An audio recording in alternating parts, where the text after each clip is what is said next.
Morning video games. Welcome to Filthy Casuals, a podcast about video games hosted by two very kind and extremely knowledgeable boys. Thank you for joining us. My name is Tommy Dasilo, and joining me, if it isn't gosh darned cheeky little Ben Vanel, I am, of course, recording from Melbourne, the beautiful city that we live in. But there's been a bunch of video game events lately. Of course, there was the Kojima presentation, Beyond The Strand, and Tokyo Game Show. So, of course, Tommy has hit the road. He's gone roving reporter style, and he is, of course, broadcasting from the city of Sydney, which we all know is a mecca for video games news. What have you discovered up there, Tommy? The South by Southwest Sydney Festival is happening in about a week and a half's time, and there's a big games component of that. So I thought I would come up here and then go home a week before it begins. Just to sort of get a feeling of kind of what people are thinking. I met someone last night who said they planned to go and check that out. And so, that's my sort of on-the-ground reporting of taking the temperature of how people in Sydney are feeling about the games program at the South by Southwest Sydney Festival. Well, that's very exciting. I'm glad we got that exclusive scoop. Thank you for making the trip up there, Tommy. Very much appreciated. You're on your welcome. own coin as well. Your own coin. Here's my bit of tech news from this trip. I'm in a hotel that I haven't seen this for a while. You can get one strand of internet for free. But if you want that internet to go a little bit faster, you have to pay. You have to pay for that faster internet, which felt like something that I should do, given that it is quite important that we have a good, stable connection to do this podcast. Of course. The fee to upgrade the internet is $5, which seems like such a nominal amount that it's like I don't even really know why they're bothering.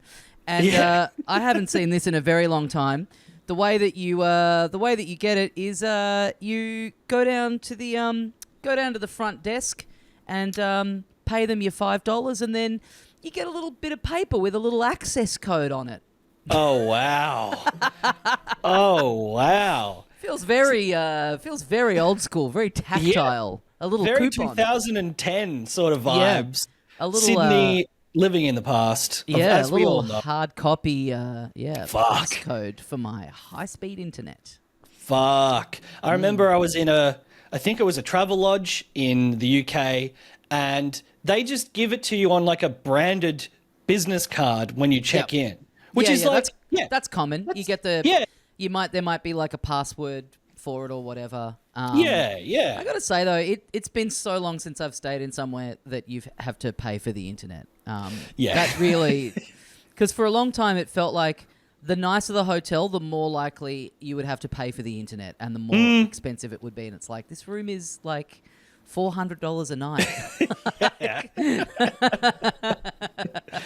Well, you should be experiencing the room. Yeah, don't get on the internet. It would be me being put up by someone else for a gig or something, and then being like, cool, I mean, I'm being flown up here and I'm having the room paid for, but I'm having to be out of pocket for the internet. Seems crazy. It's times like these you need a good eSIM, as referenced in the upcoming ad on this podcast. Forward sizzle for the ad. But anyone who's on the Patreon who's paid to get the ad-free one, they're getting it subtly woven in now. Perhaps we should mention our Patreon if you want to get these episodes ad-free every week. In addition to bonus episodes that we do every week and monthly deep dive special zone sections where we cover a specific topic, you can get onto our Patreon and support the show, and also get access to our private Discord where we chat with the folks, and it's a lot of fun.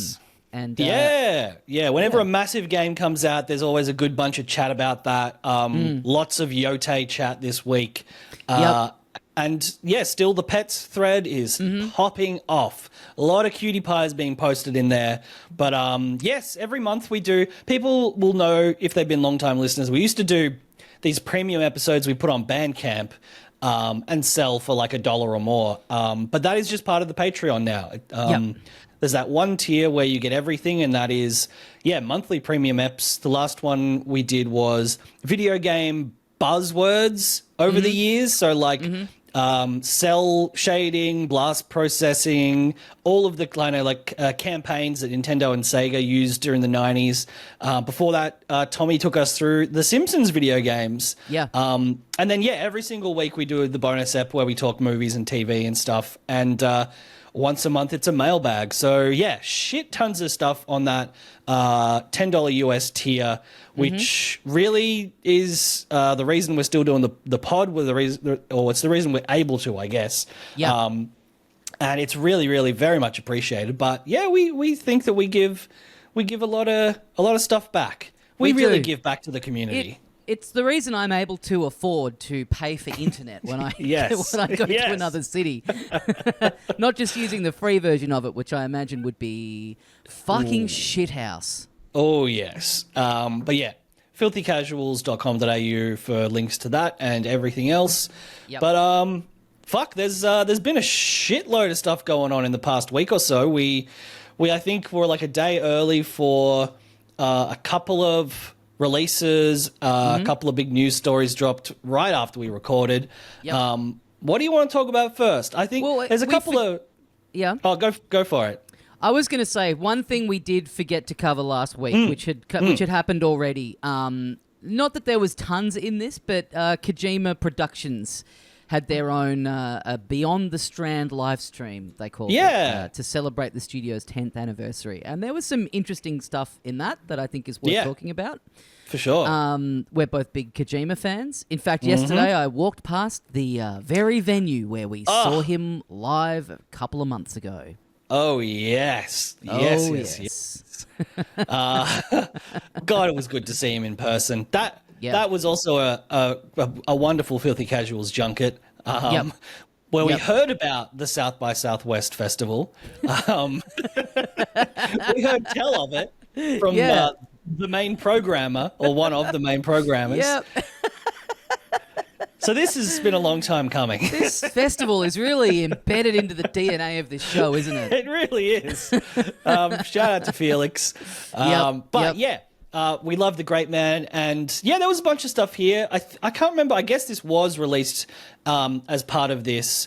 The trailer for OD, which is that weird sort of like online, like, I guess it probably, what does it stand for? OD. Overdose. Okay, interesting. Interesting. It's like, I'm trying to find specifically. It was co-written with Jordan Peele, which is cool. Yep. And it has American or Western actors in it: Sophia Lillis, Hunter Schafer, and Udo Kier, who I think is a German man. It's like a weird multiplayer or like online enabled horror game. That was always like the early sort of buzz on it.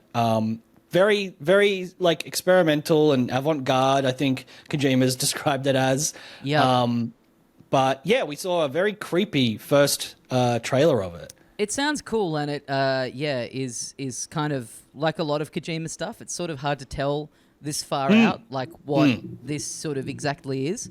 But he did say that he wants to go around the world to different scary places, and his dream is to scan a ghost be the first person to scan a ghost and to get an award for that, which is sick. He's a cheeky little guy. He's throwing in some funny stuff there.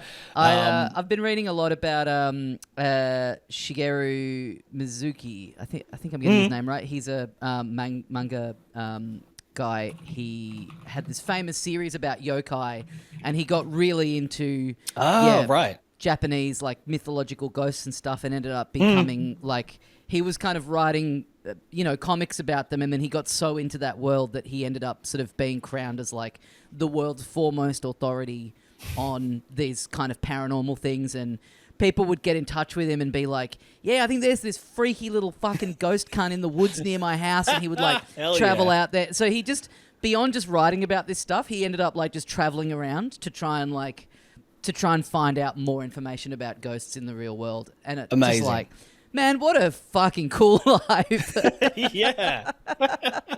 What an awesome way to spend your older age, just going around looking for ghosts. So it kind of makes me think of that. I wonder if Kojima's been inspired by that guy's life and work at all to be like, brother, you were drawing them. I'm going to take it one step further.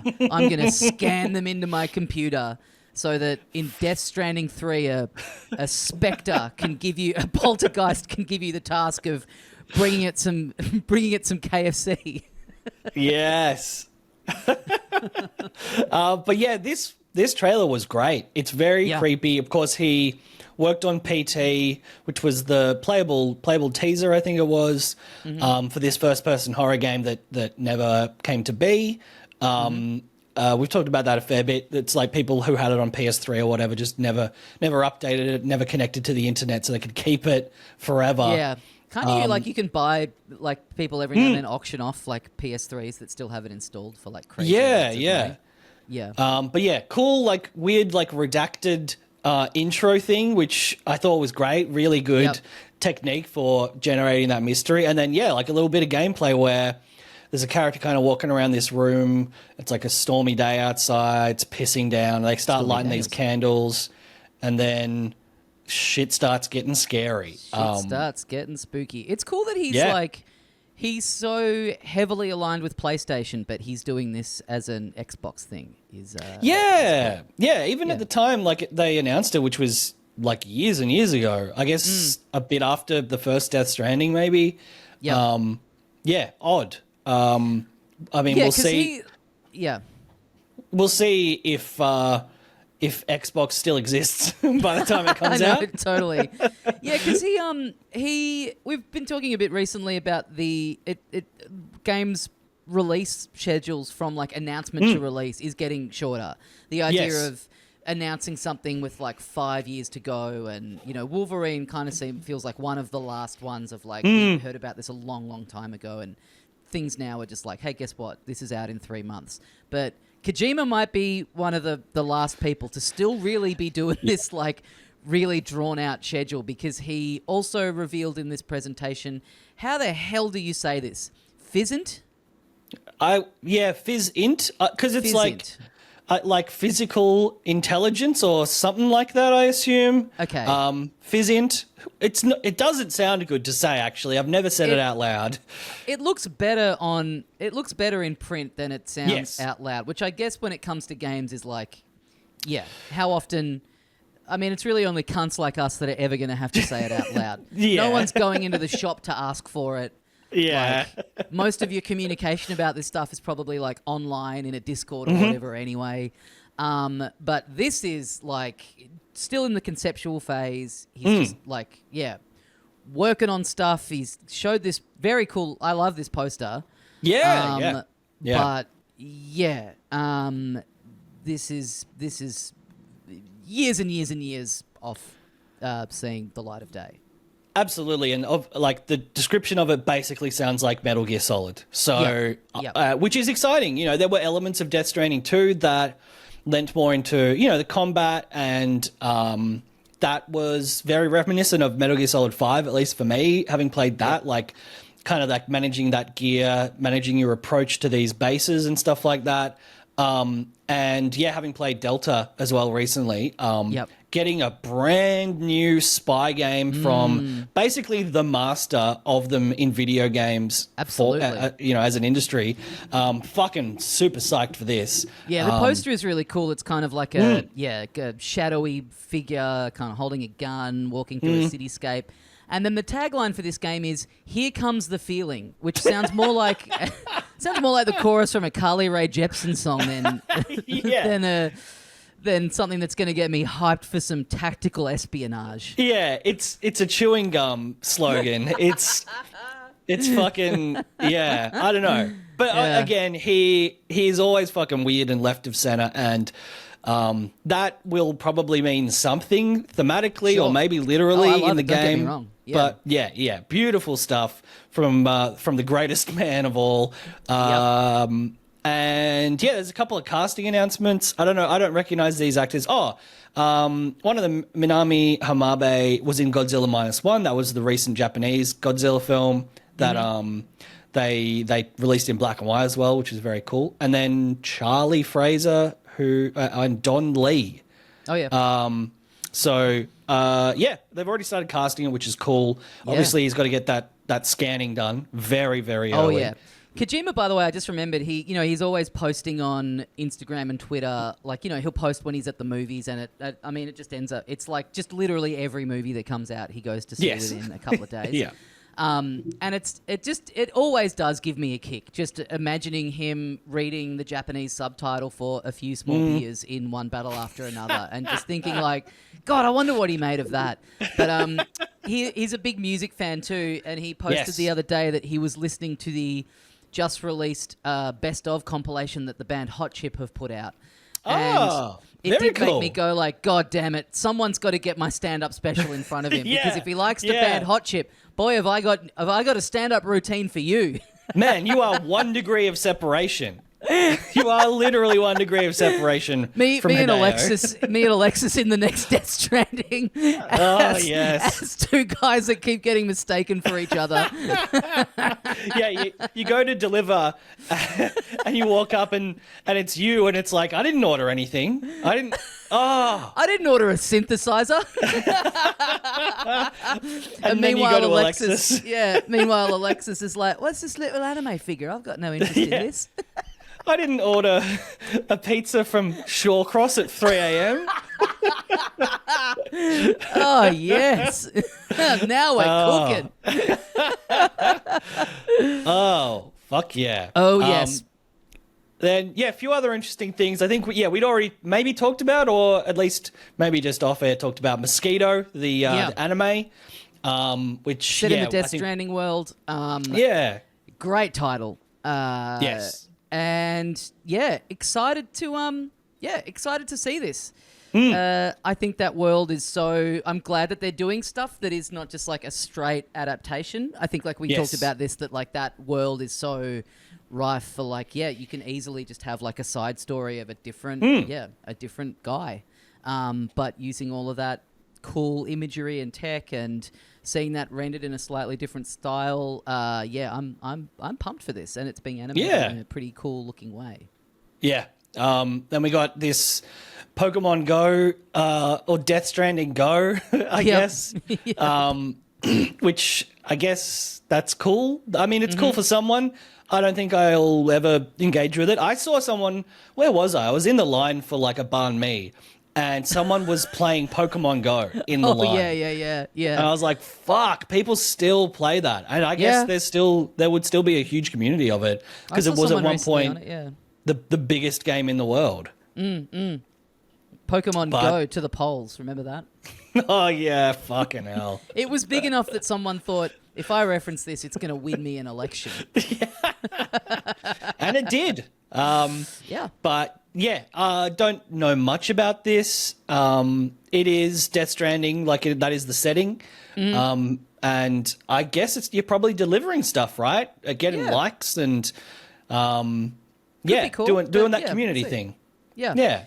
And it is being developed by the actual Pokemon Go people, by Niantic, who've done a couple of other versions of. There's like a Pikmin one, and there is always going to be a Harry Potter one, I think, as well. I don't know if that came out. I think the Harry Potter one was the first ever one, and it kind of came and went, and it was like the framework for Go. I think that was the story. Okay. Right. Yeah. There's also the A24 developed Death Stranding movie that they're slowly working on. Not too much more, no trailer or anything like that. Just a bit of an update that's still moving along. And then, of course, I think for anyone who's concerned about it, the guy directing it is the guy who directed Pig with Nicolas Cage, that fucking awesome film. Right. Yeah. Not just like a jobber. This is an actual creative person with talent. So very exciting for that. And then, of course, the news that I'm sure all listeners of this Video Games podcast will be most excited by, that Kojima Productions is partnering with Mitsubishi UFJ Financial Group on a credit card. Fuck yes. Oh, I mean, it is going to work like a digital card as well. Like we could get it on our phones and pay with our Death Stranding Kojima Productions credit card. Yeah, I don't mind that. Yeah, pay with like little thumbs up. Oh yeah, your little smartphone pay wave thing, giving you the little sound that the likes pop up with in Death Stranding would be actually. Fuck. I was mocking it to start with, and the more we're kind of fleshing this out, the more I'm like, actually, yes, I am on board. Yeah. Yeah, if we get some meta 3D glasses or whatever, you hold your phone out and you got like a little rubber ducky hologram hovering on top of it. Fuck, this is great. What's I'm the other one you hear definitely a getting bunch? in debt. Bang, bang, bang, bang, bang, bang. Oh. Okay, well, this is going to be something we follow very closely. It's not coming out till the second half of next year, so we will be updating you every week. They're also making a sake brand. They're collaborating with a sake brand. And then there was a long discussion about the 20-year plan for Kojima Productions and going through what the different phases are. We're currently in the first phase was to build a spaceship, assemble a crew, install the engines, and head for outer space, creating our own IP. We're currently in the second phase, which is transfer to the long-range spacecraft and head into space. And the third phase, which will run from 2030 to 2035, which is to be equipped with the latest gear into outer space, going into the next galaxy. Yeah, they talk about creating that new IP, which I guess is Physint, OD, and any future stuff, which is really cool. They also want to transcend the boundaries between film and games, which honestly, that is literally what Dr. George and Hideo talked about when we saw them. That enhanced storytelling possibilities with games and motion capture and all that shit. But yeah, very exciting, very cool stuff. We love the great man, and man, I'm pumped for that Physint game to get some trailers and stuff. Very keen, very very keen. Yeah. Well, other news going on around the place. What else has happened? EA has been bought by the Kingdom of Saudi Arabia. Yeah, this is fucking crazy. Yeah. They paid like $55 billion for it, but I kept hearing all these stories where it was like they actually like leveraged like a $20 billion debt. So it's unlikely that they'll be profitable, and they'll probably just be shut down in I don't know how long they last, but it's this weird thing where Saudi Arabia has been doing a bunch of stuff to try and revive its image, which people, if they don't know, the image is bad because they have like capital punishment. They murder journalists who criticize them. Very oppressive regime. Very, very bad. Look it up. Read the Wikipedia page on Saudi Arabia if you want to know why. I guess it's really popping off more in comedy circles at the moment. So maybe some of our listeners aren't as I don't know, mightn't have come across your desk in quite the same way, but there's at the moment still running. There's a Riyadh Comedy Festival featuring people like Bill Burr and Pete Davidson and Aziz Ansari and Louis C.K. and Dave Chappelle, Kevin Hart, big names, and a lot of controversy around that. A lot of people who consider themselves to be champions of free speech and critical of billionaires taking a big fat paycheck to go. And I think the main issue, I don't know if it would, maybe it would be slightly different to people if it was being like privately, or like if it was some like expat living there who was putting it on and it was like privately run. Maybe people would feel a bit differently about it, but it literally is a government-funded event. They are being paid directly by the Saudis to go over there. And, people who are always going on about how you can't say anything anymore. They're performing for a regime that literally murders journalists who speak out. And in the case of Pete Davidson, who lost his father in 9/11, performing for... taking money from the group of people who funded 9/11. Just crazy. Just a insane story. Yeah, and this is just it's this big wave from them of trying to curry favor with the West, rehabilitate their image, while not stopping any of the things that have tarnished that image, like jailing people for wearing clothes that don't conform to what the government stipulates. Right. Executing people. Restricting women's rights, all of these awful things, like hidden surveillance, just like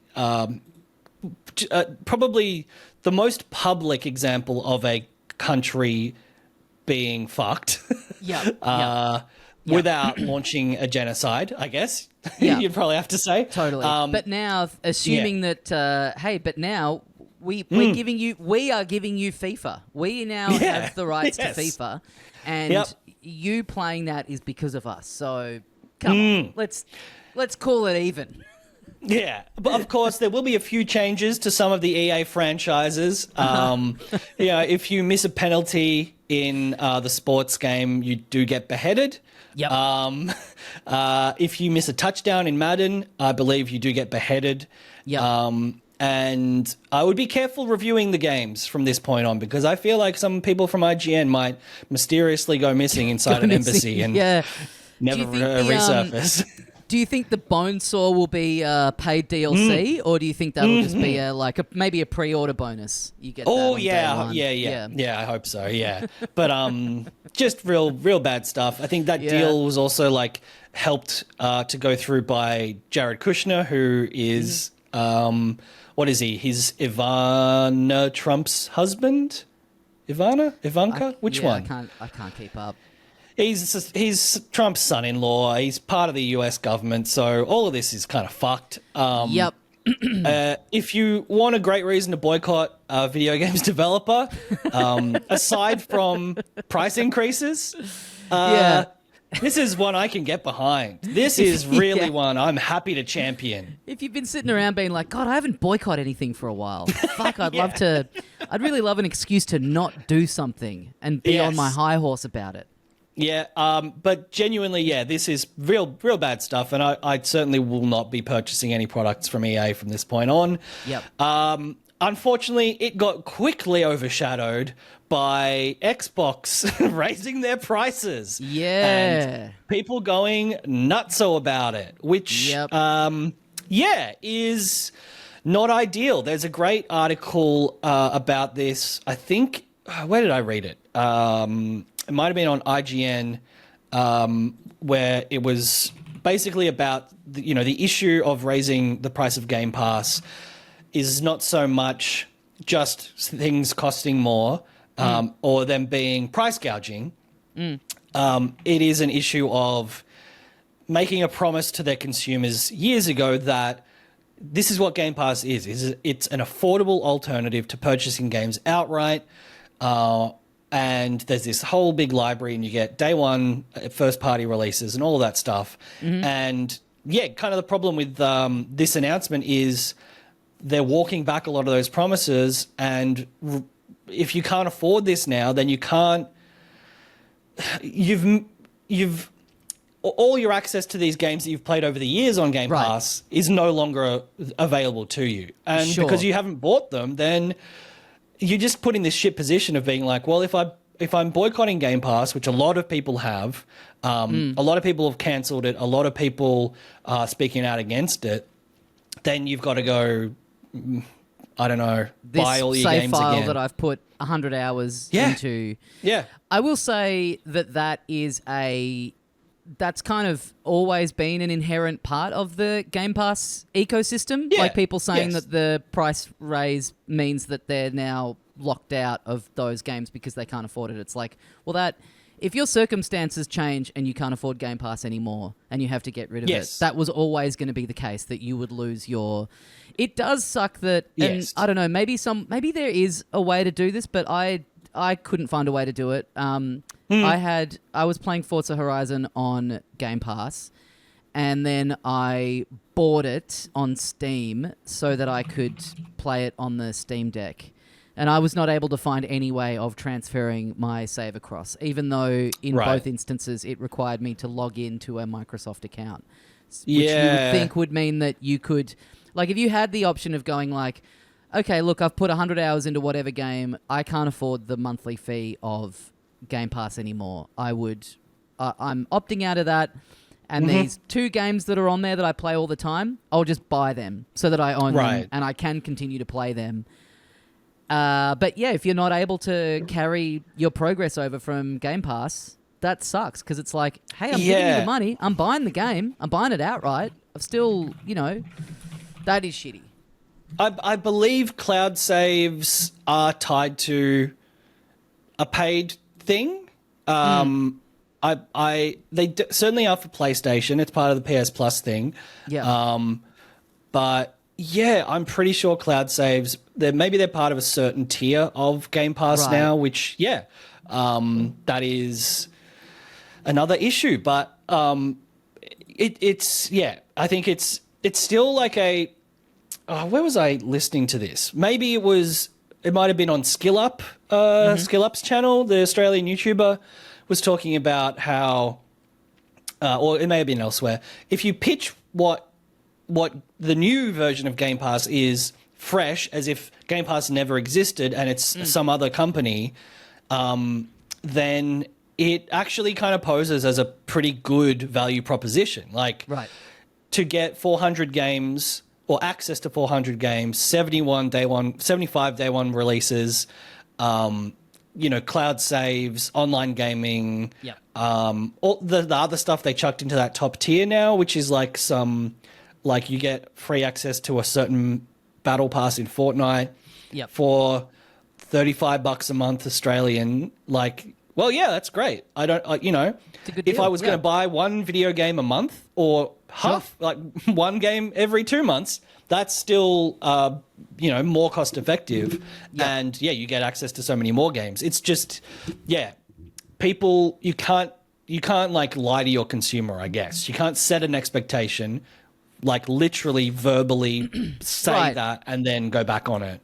I think the problem with something like this going up in price as opposed to like the cost of a single game being more than what it's been in the past is like, I kind of always feel like Game Pass, the sort of maybe the most attractive audience for it is younger people, right? Like if you're a parent of a teenager and they come to you and they're like, I really want an Xbox for my birthday, and you do your research into this and you're like, okay, well, we got to get the Xbox, but then what? We're going to have to buy a fucking game for $120 every couple of months. And you go, oh, okay, right, there's this subscription thing. Oh, that's not too bad. $30 a month. Maybe we'll make that part of the present as well for a year, or, we'll get it for you for your birthday for whatever, the first year. And then maybe after that you start paying for it with your pocket, or however you want to, whatever. Yeah. However you want to set that up with your kids so that there's some, they're at an age where you're having to be really across the finances. And then all of a sudden this changes, you know what I mean? And the parent's like, well, now we got to pay. Like, I kind of feel like it probably for the adult consumer with like more disposable income that's having to pay a little bit more. Like that sucks, but it's like you can make the choice to weather that. But if you're, I kind of think this service is the most appealing to younger people. Sure. And it probably fucks them over like way more and restricts their access to this stuff, if that makes sense. So, I mean, the example, this is what I was reading earlier, actually. It was a pressstart.com.au, put up, basically the price increase in Australian dollars. So the top tier Game Pass Ultimate, it was $22.95 a month, and it's gone up to $35.95 a month. That is absolutely a margin that could put something beyond the capabilities of someone. The cheaper ones went up by a smaller amount. But then something like PC Game Pass, which I had for years, it used to be like $9.99. Then it was like $11. But $13.95 a month, that's something that you can, probably justify. Going up to basically $20 a month is, it's the difference between being able to afford it or being able to justify it. and not being able to justify well, it also changes the way you're interacting with it, because it's like for the lower price, you can be like, yeah, cool, all this stuff that I'll sort of dip in and out of, and if I only play one thing on it a month, then for a few hours, that's probably still worthwhile. But once you're getting up into that higher range, it's like, oh, now I really need to be fully investing in a good number of things to sort of make it worth my while. And maybe you do just go, you know what, for that price, I just am better off like buying a game a month that's on sale. I'll get my AAAs that way, and then at least I own them. If I'm only going to end up having the time to commit to one thing or whatever. True. Yeah. And so, this has... Because we've talked about these stats before, but most people buy like 3 games a year. Right. So... if you think about that, $300 odd, then previously Game Pass was completely a reasonable and justifiable expense. It was like, I can play hundreds of games, including potentially those 3 games I might have played anyway. It's completely devalued itself as a service. And then, the head of the FTC at the time of the Activision deal, the Activision acquisition, she has made a statement on Twitter saying like, the reason that we contested this is now justified. The acquisition has been followed by price hikes, layoffs, and they harm, both the industry and the consumer. Market consolidation, aka monopolization, and increasing prices often go hand in hand. So this is something that we've been saying since before this happened, and I think people were like, no, it's good because Microsoft will own everything and I'll be able to play everything on Game Pass, and that's affordable, so it's pro-consumer. It's like, no, that's not what happens. Companies don't just go like, oh, well, we'll keep everything affordable. They go, no, let's try and make even more money. So and then as a result of this, people the cancel Game Pass subscription page broke because people were all flooding it to get online. And look, I know that people, I'm trying to get in front of, I know that there'll be people that are angry that we, in response to Mario Kart World being the price it was, we're like, who cares? And in response to this, we're like, this sucks. But, I mean, look, everything going up, prices of everything going up is bad. But it's like prices of everything going up everywhere. And as you say, there's a big difference to a company going, it's a new generation, everything's going up, this is the line in the sand to sort of like adjust to take our prices up in line with inflation, versus a service where they've said this is sort of what it's going to be, and then hiking that up from there. Those they are kind of fundamentally the same thing, but there are big differences between those two. The end result is things get more expensive, but I think philosophically as well, it's very hypocritical for Xbox, who have always been like, we want more gamers to have access to more games. We want more people to be able to play. We want to be the place for everyone. Everything's an Xbox. You can play anywhere. And so, for them to be like, we're making everything way more expensive, like 50% price increase. It's just, it's more I think the hypocrisy, like I said, and kind of like the messaging it sends to Xbox fans, which is the problem. So come at me. Come at me. Do you want to debate me? Oh, mama.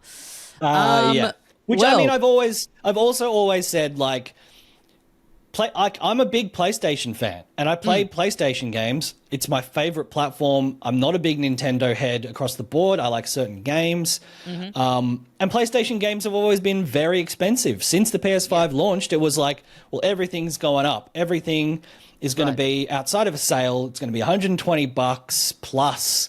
And it's just, I don't know. I'm like, I'll pay that for a really good game. And I won't pay it for a game I don't want to play. And that's the way the world works, unfortunately. Well, speaking of very good games, we've been playing some very good games this week. And speaking of PlayStation, the new PlayStation 5 release for this week, Ghost of Yotei, the follow-up to 2020's Ghost of Tsushima, has just come out. We have both been playing it. I have only put a couple of hours into it because it came out the day before I came up here. But just in what I've played so far, I am fucking loving this game. I know we both took a little while to warm to Tsushima, and I don't know whether this is just because of having come around on Tsushima, and so that doing a bit of the heavy lifting coming into this one. Yeah. But I do also feel like this just gets going so much quick. It's so much more confident and assured, and just gets you straight in a way that Tsushima didn't. Even down to the plot, like it is very tropey, boilerplate kind of stuff, but it's this.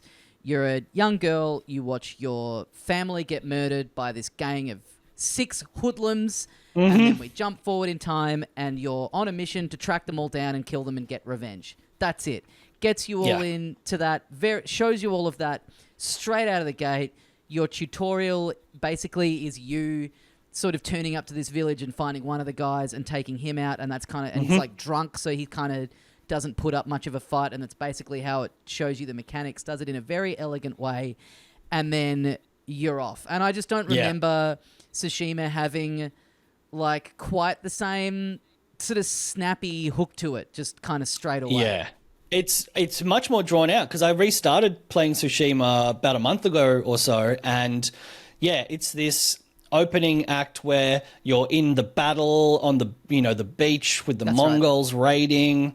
It's this on rails, almost like very linear thing where you're like going through the hills and fighting people up and down fucking stairs and getting onto the beach and like getting fucking massacred by all these people, and then there's even like a weird prologue-y bit after that where you're like, I've got to get revenge. I've got to save my uncle or whatever. And you like try and take on the bad guy way too early, and then it sends you back even further. Yeah, that's right. Build up from there. So yes, it is quite drawn out. I did almost feel the setup for Yotei was a little too fast, maybe in terms of story, but having there's less groundwork done to make you kind of engage and invest in this character, but it does a great job from that point on of building that up. I think also it because it kind of shows you these flashbacks, which I kind of liked that it was done that way. I just really like, I kind of really like when video games, even when they're cinematic and doing a really good job of all that kind of very modern stuff, when they still remember that they're video games and have very video gamey ass shit in the way of like when you're a kid and you'd bring home a Super Nintendo cartridge and you put it in and you are playing level 1 within like 15 seconds. I really like when games just kind of get you in there and you're not just sitting there for half an hour watching cutscenes, and they find more sort of, video gamey, elegant ways to thread that stuff in. And this game has so many cinematic, realistic touches to it, but then it just has bullshit in it, like when you're on your horse and you ride through a certain color of flower, your horse just goes faster. Like true fucking Mega Drive boost pad speed burst sort of shit that just makes literally no sense to it. And yet you have to gather the right amount of herbs and woods and stuff to craft your... I just really like when there's stuff in there that it just is pure video game in spite of how immersive and realistic it all is. I love those touches that just remind you like, this isn't a movie. Like, you can borrow things from it, but it's not. Like, why pretend? And I think it has like... It's not there just to be cool. It's there because the open world is bigger than before, and you got to get around faster. And there's like instantaneous fast travel basically with the PS5. Like that is incredibly helpful. I think there was a lot of repetition, I feel like, in maybe the side quests of Tsushima, which I didn't mind because I didn't do them all. I think powered through the main story even the first time I played it with a bit of collecting armor and weapon kits and stuff on the side, but I didn't do every every mission. I didn't conquer every outpost and shit like I was that. the same. I was more like I'd look at, you know, if what the quest was going to get me was like a cool looking hat, I'd be like, I'll do that one. I was really cherry picking based on like the drip that I wanted to amass. Yes, which I still have kind of been doing, but yeah, I think you get in a lot faster with this game, and the protagonist is. She manages to be both a simple character, or maybe straightforward is, I guess, the way of describing her, but also compelling. I think she's like this fucking ice cold, just out to get revenge, battle hard, and spent like 15 years, you know, working away as a mercenary in the South. And now she's like, yep, I've come back to get revenge and nothing's going to stand in my way. I agree. That's she's cool. a little more endearing to me too. I found the main guy in Tsushima, he's a little more like blank canvas. I didn't dislike him, but yeah, this character, what's her name again? Atsu. Yeah. I'm a lot more like, just kind of, and I mean, I guess it is the revenge thing. It's so, it's just so clear. It's such a clear character trait. It's such a, definable objective that you can just kind of immerse yourself in and put yourself in those shoes a lot more easier than this story that is a bit more about like, I don't know, still relatable in the first one, but this is just so much more immediate, and I'm finding her as a character just a lot more interesting, and the side stuff that you're doing. Sorry, the difference between the two characters, because like the Jin in the first game, he's motivated by revenge, but he's motivated also by several other things, including living up to his father's memory, living up to the honor of his family and his uncle. But he also has this conflict the whole time where he's like, I'm a samurai. I don't do anything sneaky. I don't stab people in the back. I don't, jump off a roof and kill someone. I challenge someone face to face. And so it's this weird like element of the character themselves being like, I don't want to do this, but I have to. Whereas, Atsu is like, I've had to do what it takes to get by my whole life, and I will do what it takes to get revenge no matter what. And it's just more appealing. It feels more in line with what you want as a gamer. You want to be able to take any possible path, have any, weapon available. You want to be able to do that, and it just makes more sense, I think. And in terms of side stuff, there's in what I've seen so far, there's like kind of 3 tiers of your quests when you're on the map. You've got your story beats, your like main progression. You've got your sort of side tales thing, they kind of call it. And then the other like main chunk of the side stuff you're doing is these bounties that you find posted up at inns, and they are specific. Very sort of, I guess, like cinematic descriptions of these guys. Like this guy he kills people and then he puts bait on them so that the crows will pick at them. Right. It's called Crow Genko or something like that. Totally. And they are just, again, it's always an issue for some people in these games, like the quality of the side stuff sometimes. And I think the best example's probably like CD Projekt Red do it really well. Like the side stuff is often more compelling than the main stuff. Yep. And anytime an open world game gets criticism, it's for the sort of perceived sort of boredom that the side quests brings and the kind of level that they are operating at.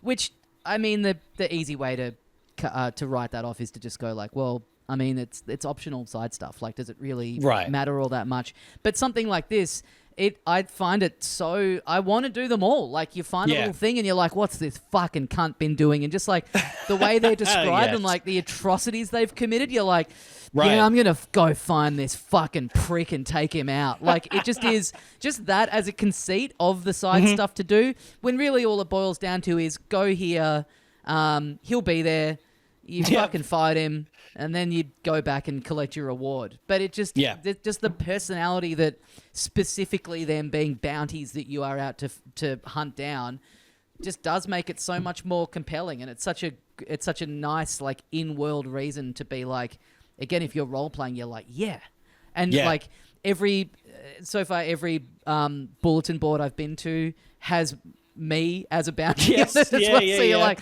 oh, let's take that down. Yeah. Yeah, the bounties are fun. And then the further you get in, basically the second kind of area that you progress to, I think is when this starts.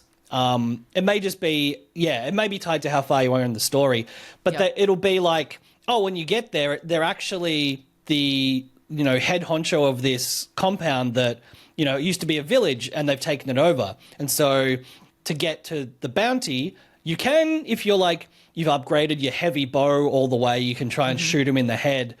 But it also becomes this kind of base clearing thing of like sneak in. Well, not even clearing. I guess that's the thing as well. If you can sneak in and your like assassination skills upgraded, then you can assassinate the target and potentially get away. But a few of them now, it's like you've got to fight all the guys there. You've got to fight the boss. Then you get him down, and then he starts calling people over to help, and then you got to fight them. And so it escalates in difficulty and complexity, but it just makes it more fun, and there's more game to play there because of that, aspect to the bounties as well. Yeah, and then alongside the bounties, there are all these various things that you can get to upgrade your character, and several of them were in Tsushima, like going to the hot springs. That was a thing in Tsushima. Following the foxes to the little fox prize. Oh yeah. That was there. Following like the golden bird. But then I can't remember how different the upgrades are now, but there's all these like little altars as well where I think they were in the first one, but there's way more of them, it feels like, where you kind of complete this kind of climbing, a platforming sort of puzzle area, get up to an altar, and then that's how you get an extra skill point. It's pretty much the main way. They're loving the use of the touchpad on the controller in this game, aren't they? Probably the most I've ever used it in any game. There's a thing like at the very beginning where you're like writing down the names of the targets, and it makes you kind of like swipe out the lettering on the touchpad, and then when you go to the altar to bow, you're like swiping down the touchpad. Which, it's so dumb.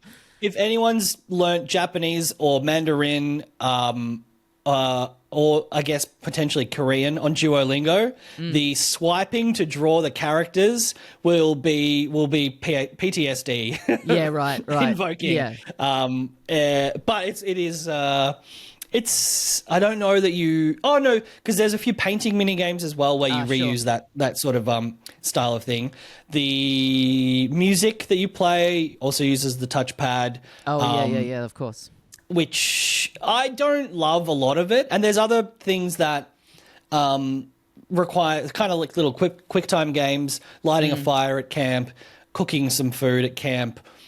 I think working on your weapon, they all require this initial like mini game of like hammering down on the iron to forge the sword, or it's blowing funny how on much the fire of that stuff, to It's funny how much of that stuff is in there, because it does really feel like this is a launch game where it's like, okay, we got to put we got to go hard on the touchpad, this new feature, and then after 6 months, no games are using it because it's like, it's fine, but it's not. Yeah, and it's like it's no different than just pushing a button, really. Exactly. And thankfully, after you do those things for the first time, you can just hold down X to skip them, which is a big relief. And I can't remember if this was in this game at launch or it was patched in, because there has been, I think, 1 or 2 patches since it launched, that you can skip cutscenes, which you could not do in Tsushima.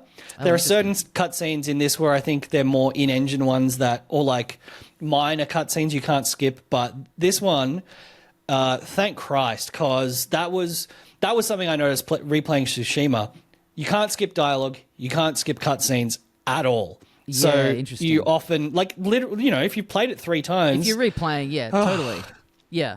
So I do like that they've incorporated these like quote unquote immersive elements with the touchpad and stuff, but you can skip them as well because I've been playing this game for 20 hours, a bit over 20 hours.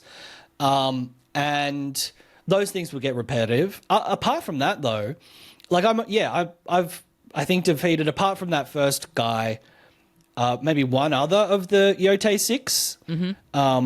And so, yeah, I mean, this game is going to be a long haul, but I've really liked the pacing so far because, yeah, you have the option constantly to break up your main missions with side quests, Yep. bounties. Yeah, basically, I mean, you can just go around like farming for bamboo and shit. Right. But you can also, go to these altars, follow the foxes, build up your wolf bond. There's wolf things as well. Yep.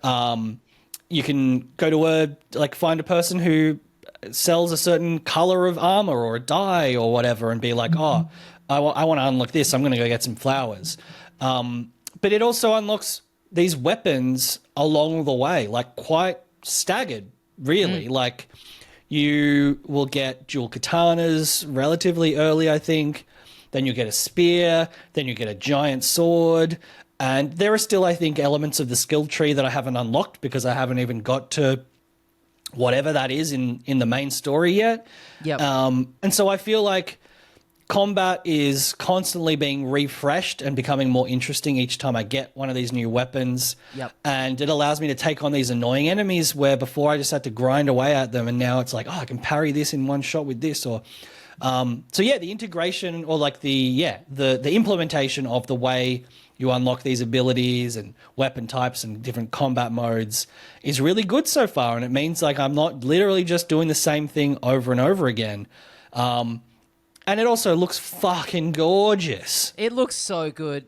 One of the first things that you do is you go back to your childhood home and sort of around where you are, it's like kind of overcast and cloudy, but there's like a bit of sun peeking through. You get that like beautiful HDR effect of like it being sort of dark, but then just this like stab of brightness kind of illuminating like the edge of this little kind of sort of small mountain that you're standing on. Yep. This beautiful foliage. It just like when you're riding your horse around through the thicker grass, the way it bristles and moves. It just, it all looks stunning. It's like, it is, I mean, I guess that's what kind of open world games have turned into. Like the repetition of just go here, do this, go to this point on the map, do basically the same stuff for every marker, but these games look so good now, and if you have an environment that is beautiful enough, it's like, I don't care that I'm just going and doing the same stuff. Like, totally, I'm happy to ride around this beautiful tech demo, and you know, I feel this way about all of the best open world games now. Like even, like I remember feeling like with Breath of the Wild, like even if there was no gameplay here, if all this was just the tech demo of like, here's the environment, ride around in it, I would still just love doing that. And I feel the same way about this. Like if there was no story or objectives and all it was just go around, it'd still be a great experience because it just looks so good. Totally. And like the foliage changing when you get to new areas. Apparently you kind of head up into the snow for one of the Yotei 6 that you're chasing down. There's like a swamp, which it's funny they call it like a swamp, but it's like it's a Japanese swamp, so it's fucking gorgeous. I've been playing it with the what is it, the Watanabe, the lo-fi hip hop beats to study to mode that just has this like contemporary sort of lo-fi jazzy sort of stuff playing as you're riding around, which is cool.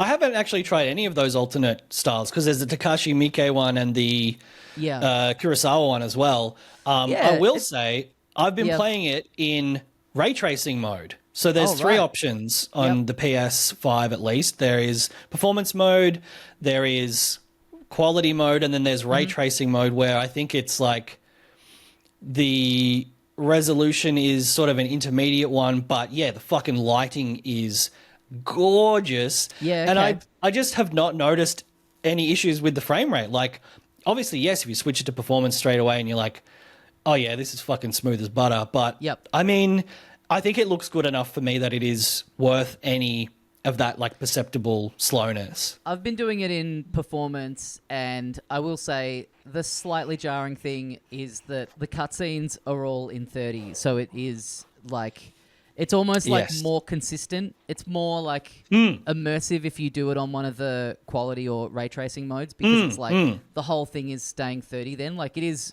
a little weird when you go from like super smooth, buttery gameplay to like, more traditional like 30 frames cutscene just kind of reminds you that you've like transitioned into a different bit of the game. Right, not that it's an issue, but yeah, because the cutscenes, like in terms of look, they look the same as whatever the engine is that is in play.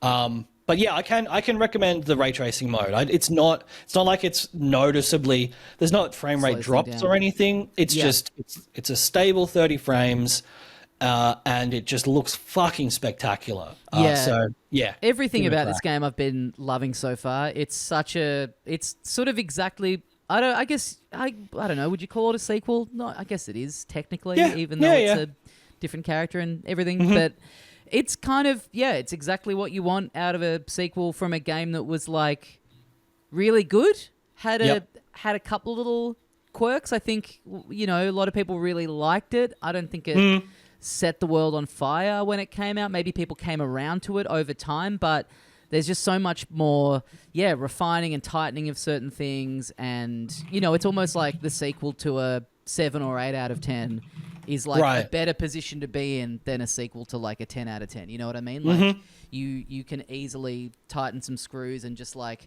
it just feels a lot more, confident in everything it's doing. And I can't wait to play more of it. It's funny because I think it's getting not like a bad reception at all, but it is getting like a one step below Tsushima reception because I think maybe it certainly does not reinvent the wheel. It is a classic open world third person action game. But I certainly feel that there's more options. There's slightly more of a differentiation between what you're doing. It's bigger. It looks better. I agree. The character is much more interesting to me. More clear, more straightforward, and more, I think, empathetic in a way. And I just think the writing's really good across the board. I think the main story is really well written. I think all those side quests are very cool. The bounties have like these great idiosyncratic characters that you have to hunt down. I just like everything about it. I have not put it down. Genuinely, it's all I've been doing. I fucking love it. It's so fucking good. And we should say thank you to Sony for sending us the limited edition Yotei controller with the like kind of gold trim on it. Yeah. We've got one between us. Yep. But it is very cool. I'll it's at my house and I have been using it and it's sick. But maybe you can have custody on weekends. That is funny that I was thinking how funny it was that we got an email saying they're going to send us this controller a week after you were like, I brought Sonic Racing Crossroads on the Switch just because that's the one I have 2 controllers for so I could play it with my partner and that version is not up to scratch. And then like literally a day later we get an email saying like, hey, we're going to send you a second PlayStation controller. I know. What a waste of money. That's annoying. Anyway, great game. Love to hear what people think of this. Chuck some comments on the socials or on the Patreon post. I think, are you and I more positive on this than the general perspective? I'd love to hear what people think. I feel like it's been getting good. I think it got a couple of like really glowing reviews. Right. I guess it's an interesting year where it's like, we've just had a couple of months of these Hades 2 and Silk Song, these like massive sort of indie games that people are really blown away by. And maybe it just is a bit of a harder time to be putting out a AAA that's very traditional open world kind of game when people are really at the moment so blown away by these like smaller team sort of success stories. Like a game like of this scale coming out and being really good is a bit less of a headline because it's like, so it should be. But a game that's made by 4 people coming out and blowing you away is like people seem way more into the narrative of that than they do of like, a big thing impressing them. There's just more to say, I guess, right? Yeah. I certainly. So I think we were asked to give an update on our experience of Silk Song as well. That was what I was playing up until this came out. I really, really enjoy it. I can't remember if we said this on the air, but when we chatted to Greg Larson the other week. yeah. He was like, "Yeah, I think it's a great game. It's just way too fucking It's too hard. hard. I just can't progress." Yeah, which, yeah. you know, that's fair enough. And that's what I had with the game like Sekiro, where it's like, yeah, I just can't go any further. But I've gotten up to I've beaten the Greymoor, the Moorwing on Greymoor, which Tommy, you got to skip because you did that little quest, but. Yeah. I'm up to Sister Splinter, which I think I've heard is one of the harder bosses. But great game, love it. Great game. I don't think I will have the skill to finish it, but I feel the same way. yeah. Something I've been playing this week as well is Final Fantasy Tactics. I don't know I forget how to pronounce the second line of the title of this remaster. The Ivalice Chronicles? Something like that, yeah. Something like that. This is a remaster of a beloved PlayStation 1 game. It's cool so far. I am enjoying it. It is very much just a reskinning of slightly cleaned up visuals of the original game. It's not like a full HD 2D remake or anything like that. I think the main thing that is in this that people really like is that the original Western release, the translation was quite dodgy, and this is I think maybe there was like a PSP port that had like an improved translation or something. But anyway, this having a lot of those kind of rough edges sort of smoothed out and being a little more faithful is a thing that people are very into. I have to assume as well, because I played maybe about an hour or so between me getting stuck on Silksong and Yotei coming out. Yep. The camera, the plane of the camera switches around. I don't know if I guess you could have done that with the PS1. I reckon, yeah. Yeah, that kind of going into tactical view, spinning around, viewing all angles of the battle. And then, I think like the aesthetic, the charm of it is still there. It's fantastic. I never played Tactics back in the day. But it's cool. It's a very classic Final Fantasy story. Yeah, I'm liking it so far, but I feel like I haven't really hit a point with it yet where I'm really feeling like gameplay wise it's got its hooks into me, or story wise for that matter. It really does feel like if you remember this from back in the day, this is like a great remaster of it, and it's great to have it more easily available in a modern context. And I am going to stick with it because I do like this format of game. But it is hard when you go back to this is one of the OGs, and then having played like more recent Fire Emblem entries and stuff, and having a little more like kind of modern bells and whistles to it in the presentation, and it's very like it really is just like a smoothing over of that art style of the original. For better or worse, it does make it feel maybe a little dated, but it is fun to play. And I do hear that the further on you get, like the fact that you earn job experience just like in the middle of battle, like you don't have to wait until the end of battle to get all your upgrades and everything and get all your points.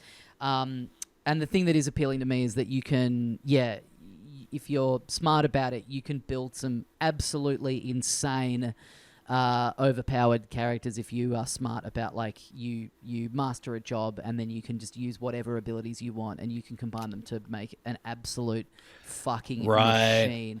But it has bits of tutorial in there, but it still is a bit of its time of like, wait, how do I do this?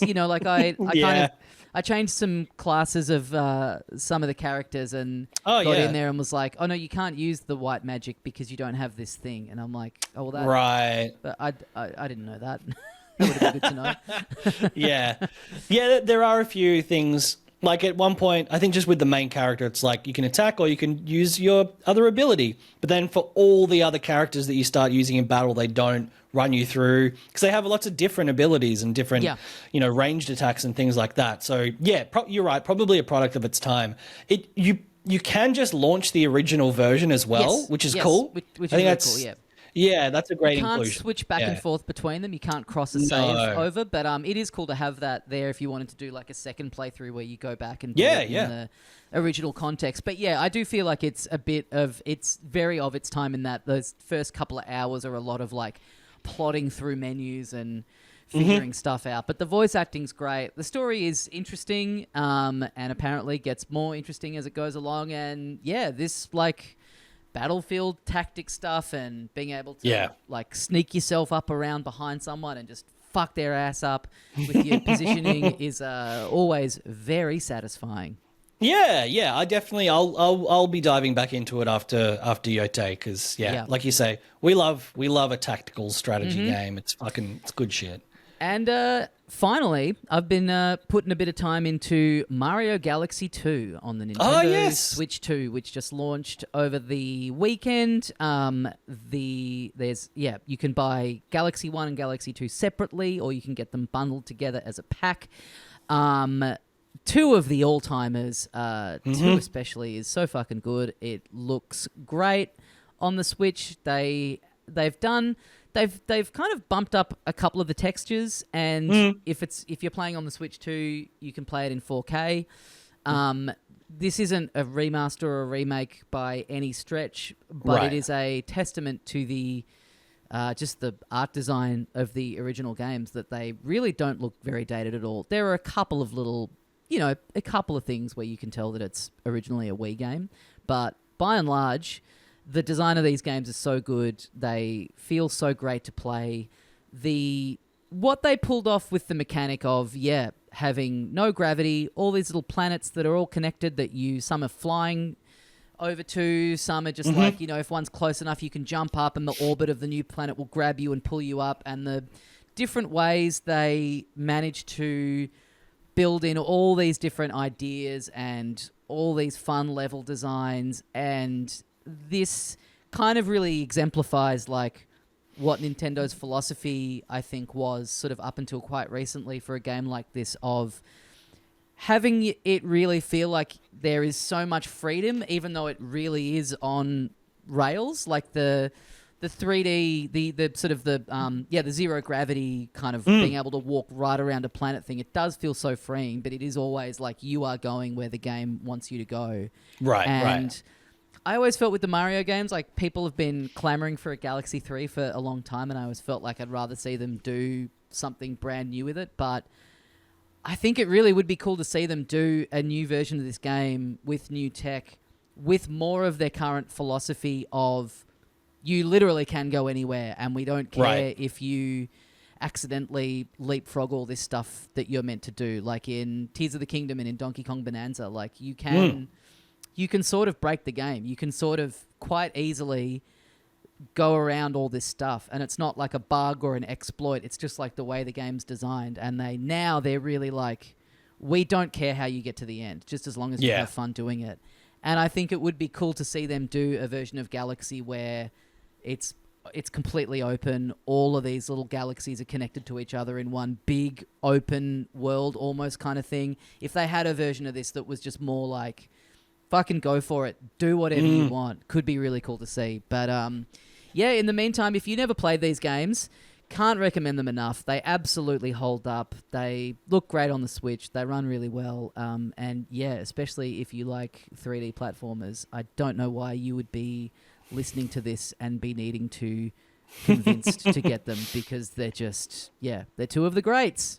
Well, I mean, we were thinking that the next 3D Mario would be sort of like a Bowser's Fury expansion, like that was the testing ground, and it's something like that. But I do think that the film being Super Mario Galaxy could align maybe with a potential sequel, or something that's in that spirit. Because it's you don't just allow Illumination to be like, well, we like the Galaxy games, so let's do a Galaxy. It's like there's got to be some alignment there, you'd imagine. So, keep a fucking eye out for that. That's my advice. Well, you can keep an eye out for us this time next week, doing another episode of this podcast. That's going to do us for this week. Thank you very much for listening. Let us know your thoughts on all the big releases of this week. Been a big week. Ghost of Yotei, Final Fantasy Tactics, Mario Galaxy 1 and 2. Let us know what you thought. Yeah. Thank you for joining us. Please get on the Patreon and support the show. And thank you for listening.